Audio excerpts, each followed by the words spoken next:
This is the video tutorial for the MIDC Caseload Tracker quarterly entry 4-quarter rolling average spreadsheet. There are a couple of other spreadsheets that we've put out, including a basic version and then an individual assignment entry version. So if you're just looking for a basic calculator that you input data and it gives you the proportions and the percentages, the basic version is probably for you. If you would like to enter data individually every time you make an assignment, the individual assignment one is for you.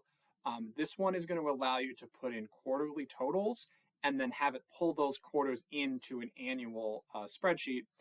So basically, you type the data in every quarter, and then you say, these are the quarters I want to consider for the purposes of my year to allow you to do sort of a rolling year situation. That's what this one's for.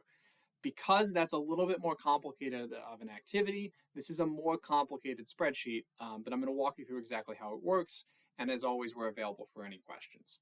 You'll notice down here really quickly, so the first tab says attorneys' names, then it says annual, and then there's a bunch of quarterly tabs. The first thing you need to do to make the spreadsheet work is go to the attorney names tab, and here in column A, you need to type in your attorneys' names. I have 18 test attorneys pre-populated, so for the purposes of this demonstration, but you will type in your attorneys in this column. The reason you're doing this is because there's a lot of references from one sheet to another, and you want to make sure that you're not miscalculating anything because you put a typo in one of your attorneys' names on one spreadsheet and not another. If you put in Jane Smith in one spreadsheet and you accidentally put Jane Smythe in another spreadsheet, the calculator won't know that those are the same people. So the way this works is you type in your attorney's names here, and then on the other spreadsheets, you're going to select the attorney from a list based on what you have typed in here. So there's no possibility that you could put in any typos on the spelling of the names. So what I'm going to show you here, I'm going to talk about generally how the spreadsheet works, and then I'm going to walk you through how to use it because it's a little bit more complicated, and I want to get you the basics of how it operates first. This is what's called the annual tab, and so basically what's going to happen, you're going to select your attorney, and then it's going to automatically pull this data in based on what you've put in some other spreadsheets, but I'm going to tell you what the data looks like at first. Workload to date, felony assignments, non-traffic misdemeanor assignments, traffic misdemeanor assignments, probation violations, and docket hours. So this is all data you're going to enter quarterly, and then it's going to pull it into an annual spreadsheet as well. When you enter the data on every sheet and on the annual sheet, it's going to take their workload so far to date, and it's going to tell you they're at some percentage of their workload cap. So if they have 150 felony assignments, it's going to say they're at 100% of their cap. Or it's going to calculate the proportions. 75 felony assignments and 200 non-traffic misdemeanor assignments, it's also going to say they're at 100% of their cap. Let's say they've done just 200 non-traffic misdemeanors and they're at 50% of their cap. What we have here on the right is something called maximums left, which is basically how many cases could you assign them based on their workload to date.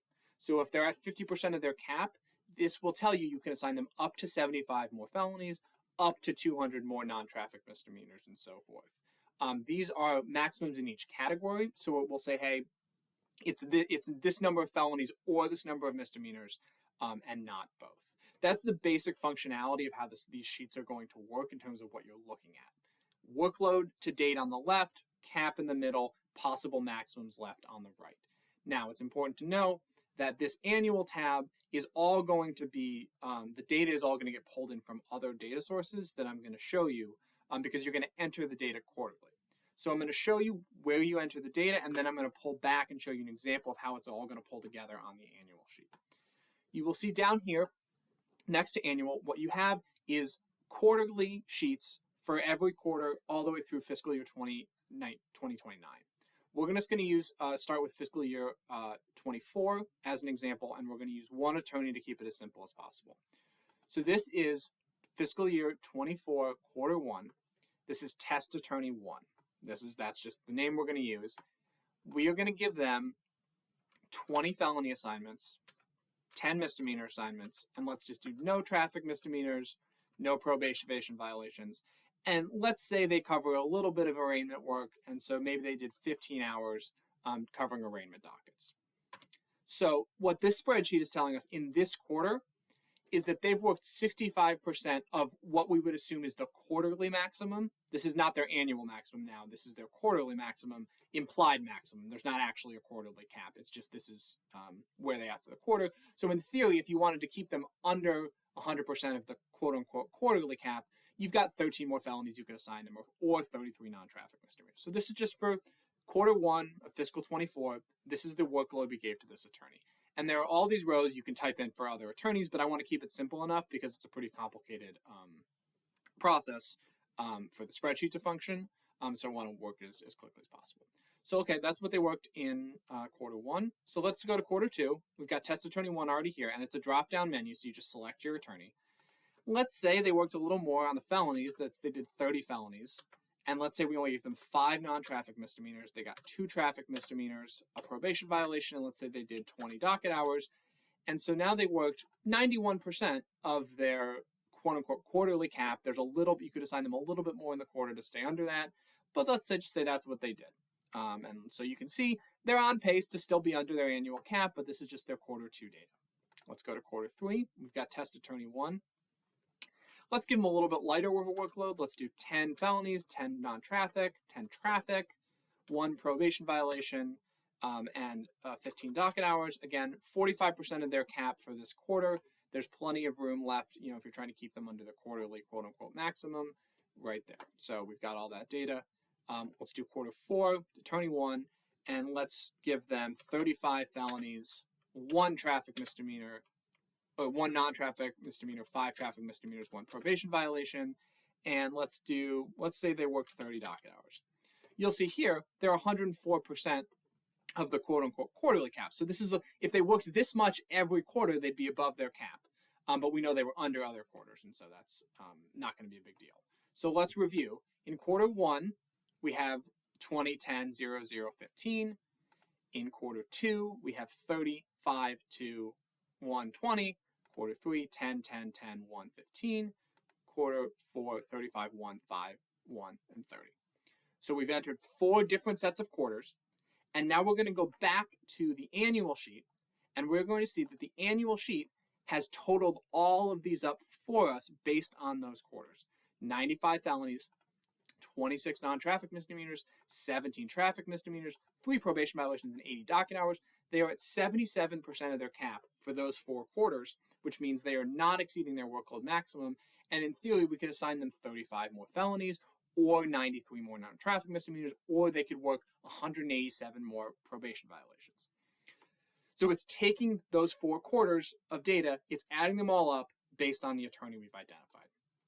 What's important to note here is we have to tell the spreadsheet which quarters we want to look at. You'll see over here on the right of the annual tab, there is a list of quarters. And it says 24 quarter 1, quarter 2, quarter 3, quarter 4 right here.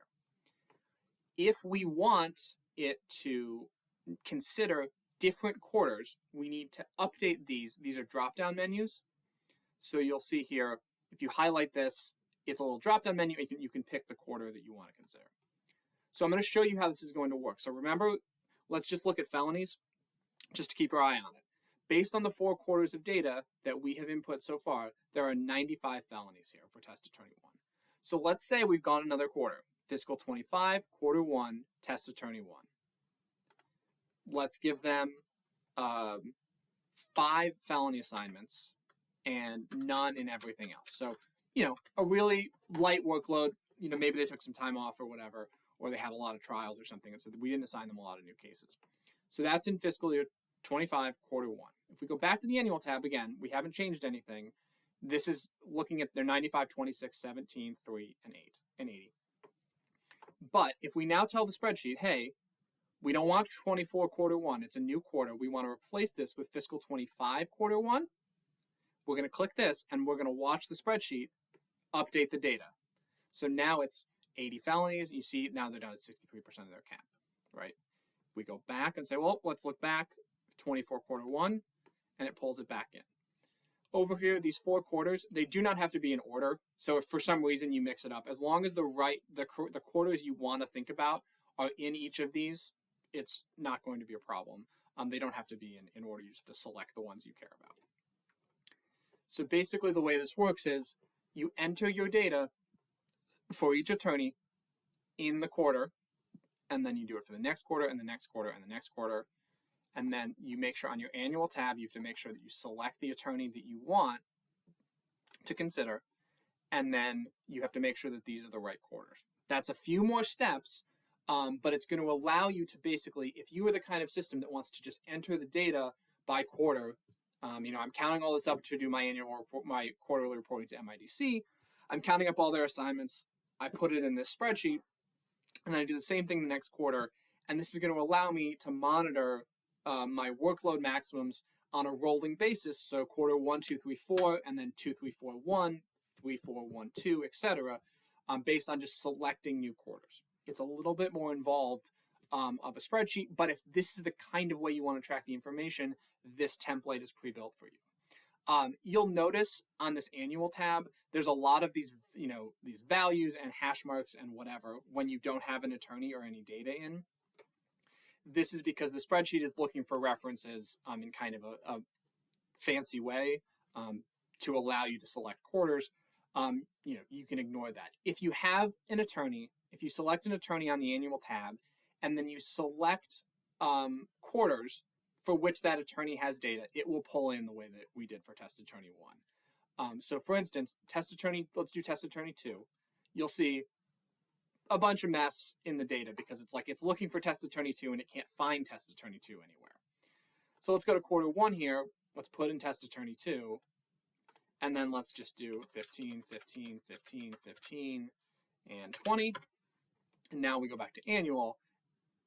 And it's saying, oh, I don't know, I can't find this person. We have to make sure that we're you're putting the attorney's name on all of the sheets that you're looking for. Now, this is important to note because if you run into a problem where it's not pulling the data in, it's probably because the attorney is not referenced in one of the sheets you're looking for. This is a little bit of an issue. You don't have to put in any data. It just has to be able to find the attorney. So you'll see we didn't put in any data for 2, 3, or 4, and it pulled it in no problem. So the main thing is it has to be able to find the attorney on all of the sheets. So if you run into a situation where it's like, I can't find my attorney, I'm not getting the data here on the annual sheet, it's probably because the spreadsheet can't find the attorney, and so make sure they're listed on all of the spreadsheets, on all the quarterly spreadsheets that it's pulling in. You don't have to put any data for them if they didn't take any cases or anything of that nature. It just needs to be able to reference them. That's one of the limitations of using this through Excel and not having a case management system, but it's a workaround that's not too complicated. Again, if you ever run into a situation where it's not calculating the data properly, just let us know and we can talk you through whatever the problem is. So in conclusion, if you want to track the data for your attorneys and you want to input it quarterly, but you want to be able to look at multiple quarters and calculate the annual maximums or the annual workload cap for some set of 4 quarters on a rolling basis, this is the tool for you. You have to put the attorney names in, and then you have to input the data by quarter, by attorney, and then you have to select the attorney on the annual sheet and the quarters you're looking for on that sheet, and it will calculate it for you. Now, like I said, this is the spreadsheet is more complicated because it's looking around for which quarters you want and which attorneys you want and things of that nature. So there are a lot of kind of calculations going on in the background. It's possible, it might work more slowly on an older computer or something of that nature. It's a little bit more complicated. But this is an option that you have if you're wanting to track your workload in this manner.